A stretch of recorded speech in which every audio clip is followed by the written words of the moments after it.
बड़ी खबर है। भोपाल से बड़ी खबर आपको बता दें, शिवराज कैबिनेट की अहम बैठक हुई है। बैठक में कई अहम प्रस्तावों पर मुहर लगी है। स्कूल शिक्षा विभाग में नई ट्रांसफर नीति को मंजूरी मिल चुकी है। नक्सल प्रभावित क्षेत्रों में कार्यरत सुरक्षा कर्मियों को विशेष भत्ता मिलेगा। 19,000 रुपए से ज्यादा की राशि विशेष भत्ते के रूप में मिलेगी। पर्यटन को बढ़ावा देने के लिए होम स्टे योजना में सब्सिडी मिलेगी। जनजातियों के लिए राजभवन में सचिवालय के लिए कर्मचारियों की स्वीकृति मिली है। 52 जिलों के 100 गांव में 26,000 किसानों को गौपालन के लिए अनुदान मिलेगा। लंबे समय से फरार जो था आसन सिंह सिकलीकर, जिस पर उस दौर में खालिस्तानियों को हथियार देने का जो आरोप था, उसे गिरफ्तार किया है। कांग्रेस जोड़ने का ये अभियान चालू कर ले वही बहुत है। 3 तारीख को भव्य कलश यात्रा है।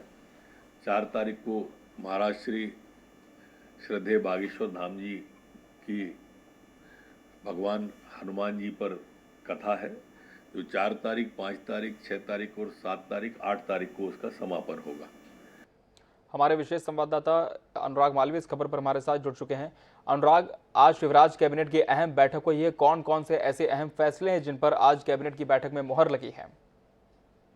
देखिए, बहुत महत्वपूर्ण बैठक थी क्योंकि एक लंबे अंतराल के बाद हुई। लगभग 2 हफ्ते तक के बैठकें नहीं हुई थी। इससे भी ज्यादा समय हुआ था क्योंकि चुनाव में तमाम मंत्री, मुख्यमंत्री सभी व्यस्त थे। अब चुनाव से राहत मिलने के बाद बैठक हुई। इसमें सबसे बड़ा फैसला जो तबादला नीति है शिक्षा विभाग की, उसको लेकर हुआ है। टीचर्स के ऑनलाइन तबादले की नीति को जो है वो मंजूरी दे दी गई है। इसके अलावा पर्यटन को बढ़ावा देने के लिए होम स्टे योजना जो मध्य प्रदेश सरकार ने लागू की थी, उसमें अब सब्सिडी का प्रावधान किया गया है।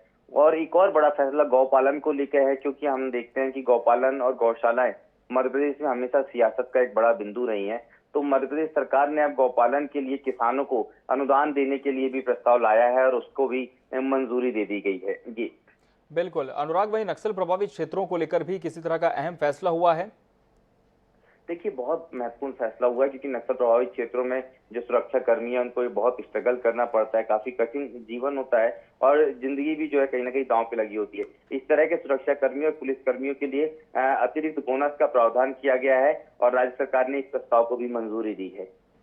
जी बिल्कुल, तो राज्य सरकार ने काफी अहम प्रस्तावों को मंजूरी दी है और अनुराग, बताया जा रहा है कि 19,000 रुपए से ज्यादा की राशि विशेष भत्ते के रूप में होगी। वहीं पर्यटन को बढ़ावा देने के लिए भी होम स्टे योजना में सब्सिडी मिलेगी।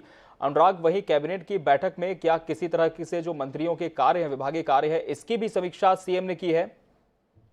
देखिए, मुख्यमंत्री ने इस संदर्भ में जो अनौपचारिक चर्चा हुई है उसमें 2 बहुत महत्वपूर्ण बातें कही हैं।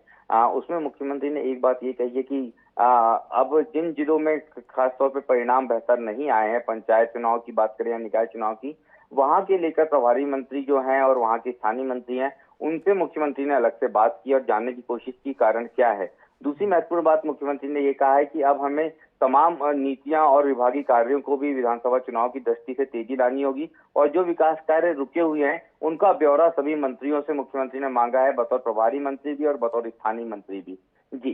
जी बहुत शुक्रिया अनुराग आपका इस तमाम जानकारी के लिए। और इसी